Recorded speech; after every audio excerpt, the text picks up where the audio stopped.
Will Oliver Queen be able to save his extended family from the wrath of the multiversal villain known as Bright? And will Ollie and the others be able to repair their relationship following his betrayal? Well, let's hop into the pages of Green Arrow issue number 16 and find out together, shall we? So then, as we join the book, we check on in with Amanda Waller. Her well-played plan is slowly but surely starting to fall to pieces all around her. She lost the battle of the Fortress of Solitude, and now she just lost the battle of Themyscira. Obviously, she's not taking any of this well, and just to really put some icing on the cake, she can't keep track of her agents either, as both Bright and Green Arrow are AWOL at the moment. And that would be because they're both currently embroiled in a massive battle taking place over the Sahara Desert. Bright, of course, thinks he has the upper hand because he's managed to take the rest of the extended Arrow family hostage, but Ollie actually has a major ace in the hole in this one, and that is a pair of sunglasses. No, really, I'm not joking. Yes, it would seem despite all of Bright's cyborg bluster, at the end of the day, his light-based powers can actually be counteracted with just a really good pair of shades. Meaning that when push comes to shove, Green Arrow is actually able to get off the also-important shot, freeing Connor from the villain's clutches. It's after that Connor is sure to blind himself so father and son can take part in one hell of a well-deserved beatdown on Bright. It's also here too the good guys finally decide to ask the also important question, and that is, hey Bright, who the hell are you and why do you have it in for our family so bad? And the answer is that much like Waller's other big ace in the hole, Agent Confusion, Bright was actually a former member of Earth-3. As we learn, he was actually that universe's answer to the White Lantern, and also part of a team called the Insiders, obviously an evil answer to the Outsiders. Bright was actually betrayed by two of his closest friends, Deadeye and Power Ring. Yeah, that's right, that world's answer to the hard-traveling heroes. Deadeye had actually stolen Bright's Power Ring and left him for dead. Luckily, this was around the time Amanda Waller was screwing with Earth-3. She scooped up what was left with Bright and rebuilt him as a killer cyborg. And now he's been turned loose on the main Earth, looking to get any revenge he can on any version of Green Arrow from across the multiverse, or as Connor Hawk so eloquently puts it, goddamn I hate the multiverse. Yeah, if you're like me and think this guy's motivation is a little weak, especially considering how long they bothered to actually build him up, don't worry, because Bright is defeated no more than 10 seconds after telling his origin. Though Green Arrow is sure to say he'll survive his fall, meaning that there's a very good chance this isn't the last we've seen of him in any Joshua Williamson story. And with that, if you're like me, you're probably thinking, well, the day is saved, the Arrow family is back together, and it looks like Ollie is going to help his friends defeat Waller once and for all, only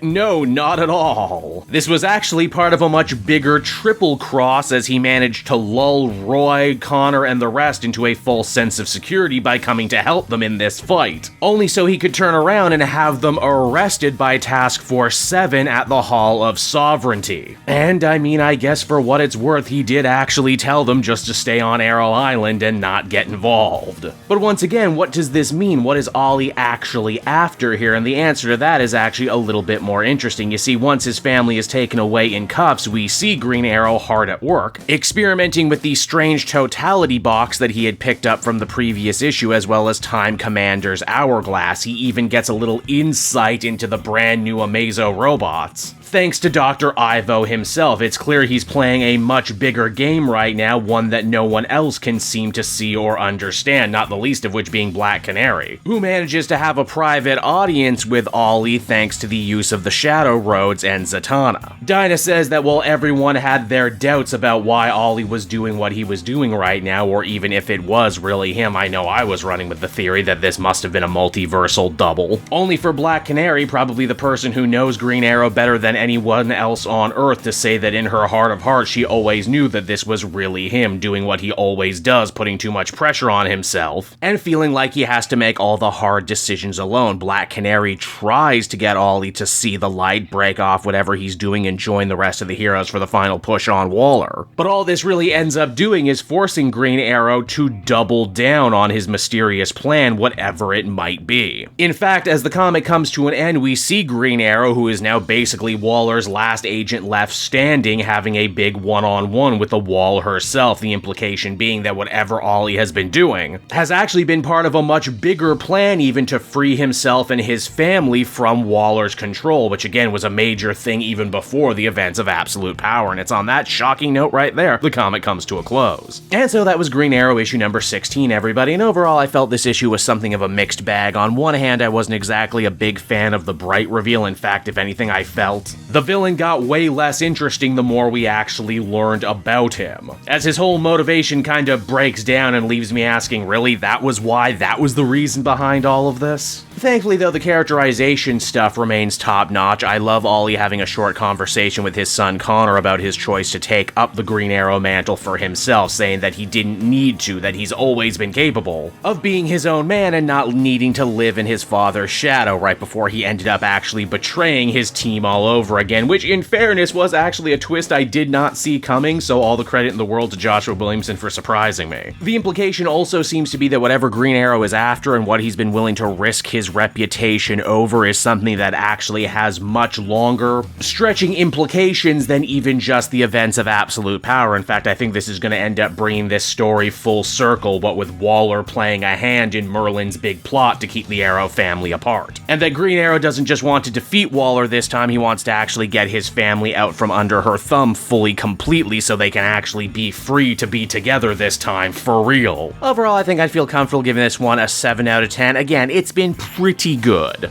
Hey there everyone, it's your old pal Cape Joel again, thanking you so much for watching to the end of the video. I hope you enjoyed it, and if you did, why not check out my Amazon link down in the description. Yes, that's right, the Cape Joel channel officially has its own Amazon storefront now. You can pick up a comic or anything else for that matter, and if you did, you'd really be helping me in the channel. So with that out of the way everyone, I will see you again next time. Bye-bye.